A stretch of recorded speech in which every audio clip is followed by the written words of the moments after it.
নমস্কার বন্ধুরা, সবাই আশা করি ভালো আছেন। হ্যালো জিন্দেগি জয়িস আর্টিস্ট্রিতে আজকে একটা রান্নার ভিডিও নিয়ে আসছি। প্রথমেই বলি, একটু বোনলেস চিকেন রেডি করছি। বোনলেস চিকেন, সেটাকে ছোট ছোট করে পিস করব। পিস করে কিছুক্ষণ পরে সেটাকে ম্যারিনেট করতে হবে। এবার ম্যারিনেট করার জন্য আমার যেটা লাগবে, আমি চিকেনটাকে আগে ধুয়ে নিলাম। তো দেখতেই পাচ্ছেন চিকেন ধুয়ে রেখেছি। সঙ্গে আছে একটু রসুন পেস্ট, বা গার্নিশ করেও দিতে পারেন। একটু জিঞ্জার চিলি, গ্রিন চিলি দিয়ে পেস্ট করা আছে। এছাড়া একটু সাদা তেল লাগবে আর একটু নুন। এই দিয়ে পুরোটাকে ম্যারিনেট করব। মিক্সচারটা খুব সুন্দর টেস্ট হয়। ঠিকঠাক প্রপারলি যদি কোয়ান্টিটিটা দেওয়া যেতে পারে, তাহলে চিকেনের টেস্টটা খুব সুন্দর হয়। যে প্রিপারেশনটা করবে, এটা খুব একটা ইউনিক প্রিপারেশন। আর এবং বাড়িতে যে কেউ এই প্রিপারেশনটাকে টেস্ট করে দেখতে পারেন।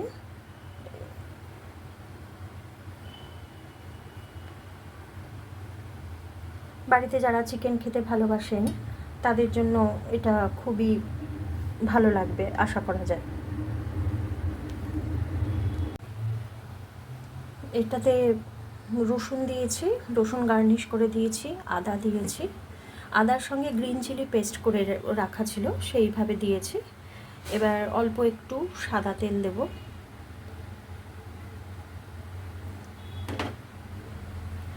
আর ইচ্ছে হলে আপনারা এটাতে একটু গোলমরিচও ছড়িয়ে দিতে পারেন।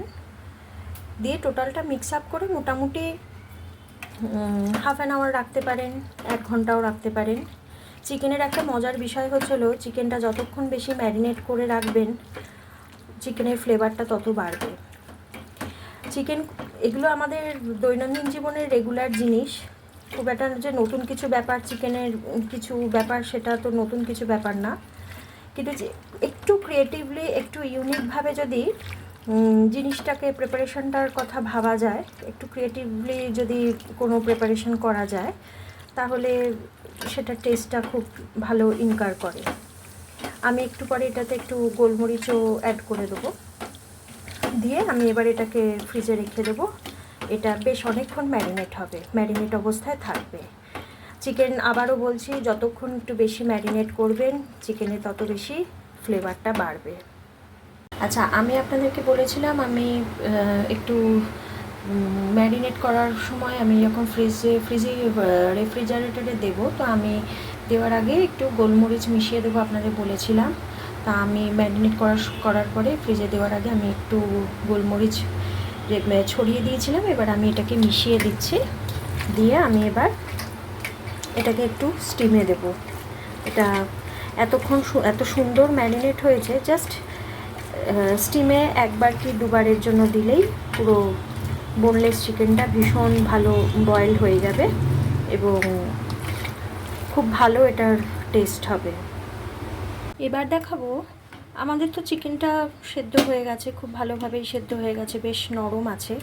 চিকেনটা আমি স্টিমে দেওয়ার সময়, ম্যারিনেট করার সময় তো, করার পরে তো একটু চিকেনটা একটু স্লাইড জুসি হয়ে যায়। আর যেহেতু তেল দিয়েছিলাম, সাদা তেল একটু দিয়েছিলাম, সেই জন্য আর একটু সফট জুসি টাইপের হয়েছিল।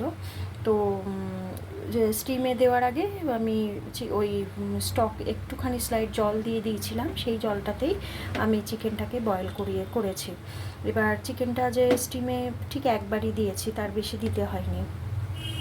এবার চিকেনটা একটু আরেক যতটা পিস করেছিলাম, সেটাকে আরেকটু ম্যাশড টাইপের গার্নিশ করতে চাইছি।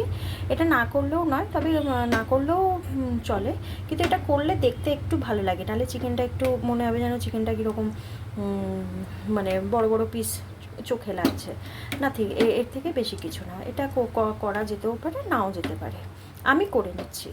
আর এর পাশে আমি আর একটা জিনিস করে রেখেছি, সেটা হচ্ছে 3টে ডিম। আমি এটাকে একটু নুন আর গোলমরিচ দিয়ে রেডি করেছি। এটাকে আমি একটু ফেটিয়ে, ঠিক ডিম ভুজিয়ার সময় যেরকম একটু কুচোনো কুচোনো টাইপের হয়ে যায় তো অমলেটটা, তো আমি এই তিনটেকে একসাথে অমলেট করব, কিন্তু অমলেটটাকে পুরোটাই কুচিয়ে ফেলবো, মানে ঠিক ডিম ভুজিয়া করার সময় যেরকম ডিমের অমলেটটা কুচিয়ে ফেলা হয় সেরকমই করে করব। তো এটা আমি রেডি করছি, তারপরে আবার বাকিটা কি করছি সেটা আপনাদেরকে দেখাবো। আচ্ছা, এবার দেখুন আমি তো 3টে ডিম ফেটিয়েছিলাম, একটু আগেই দেখালাম, যেগুলো দিয়ে অমলেট কুচি কুচি করে করব বললাম, ডিম ভুজিয়ার মতো। এবার আমি কি করেছি, চিকেনের যে স্টিমটা করে যে পাত্রে রেখেছিলাম উইথ চিকেনের স্টক, সেটার মধ্যে আমি ডিম ভুজিয়াটা মিশিয়ে দিয়েছি। ডিম ভুজিয়াটার মধ্যে একটু নুন আর গোলমরিচ দিয়েছিলাম, দিয়ে এবার এটা পুরোটা মিশিয়ে দিয়েছি। এইবার আমি কি করব দেখুন, আমি এখানে একটু কাঁচা লঙ্কা, অল্প একটু রসুন আর পেঁয়াজ একটু কুচিয়ে রেখেছি। এটা পেস্ট হলে আরও ভালো হয়, খুব হালকা অল্প লাগে, মানে জাস্ট রান্নার স্বাদের জন্য অল্প একটু দেওয়া, যেহেতু ম্যারিনেটে রসুন দেওয়াই হয়েছে সেই জন্য চিকেনের গ্রেভিটাতে খুব একটা বিশেষ লাগার কথা নয়, তাও আমি অল্প একটু ফ্লেভারের জন্য দিয়েছি, কারণ রান্নার একটা অদ্ভুত সুষম ইনগ্রেডিয়েন্টসের ব্যাপার আছে, যে আপনি ঠিকঠাক ইনগ্রেডিয়েন্টস যদি ঠিকঠাক পরিমাণে আমরা দিতে পারি তাহলে রান্নাটা অদ্ভুত টেস্ট হয়, অদ্ভুত সুন্দর, মানে টেস্টটা ইনকার করে। একই জিনিস একই রান্না আমরা সব মানুষই কম বেশি ঘুরিয়ে ফিরিয়ে কিছু ক্রিয়েটিভ ওয়েতে করি, কিন্তু কারো রান্না একটু বেশি ভালো হয়, কারো রান্না একটু হালকা হয়। সেটার পেছনে একটা বড় কারণ হলো যে সমতা, মানে আমরা যে রান্নায় যে ইনগ্রেডিয়েন্টসটা দিচ্ছি, যা যা উপকরণ দিচ্ছি, সেটা পরিমাণটা, সমতাটা কতটা এসেছে সেটার উপর নির্ভর করে রান্নার টেস্টটা আসে। তো আমি এটাকে জাস্ট একটু রাখবো, এটাকে আমি শ্যালো ফ্রাই করব। তার সঙ্গে আমার একটু আদা পেস্ট রাখা আছে, সেটাও আমি অ্যাড করব। এছাড়া দুটো যেটা রান্নার মেন ইনগ্রেডিয়েন্টসে আসবে, সেটা হলো সুইজিয়ান সস। আর at the end of the cooking, মানে আমার পুরো রান্নাটা শেষ হয়ে গেলে আমি একটু ড্রাই কাসৌতি মেথি ছড়িয়ে দেব। এইবার রান্নাটার মধ্যে বিশেষ আর কিচ্ছু পড়বে না, অর্থাৎ আমি এই রসুন পেঁয়াজ আর লঙ্কাটা দিয়ে শ্যালো ফ্রাই করব, তার সঙ্গে আমি আদা পেস্ট দেব, আদা পেস্টের সাথে চিকেন সুইজিয়ান সস দেব, কারণ রান্নাটা বেসিক্যালি একটু ঝালের দিকে থাকবে সেই হিসেবে। আর গ্রেভিটা খুব ক্রিমি হওয়ার জন্য আমি মেয়োনিজ ইউজ করব। তো আমি এখানে একটু মেয়োনিজ রেখেছি, মেয়োনিজও ব্যবহার করে চিকেনটা দিয়ে খুব ভালো করে নাড়াচাড়া করব। চিকেনটা তো আমার আর বয়েল করার আর কোনো দরকার নেই, যেহেতু আমার এটা সেদ্ধ হয়েই আছে।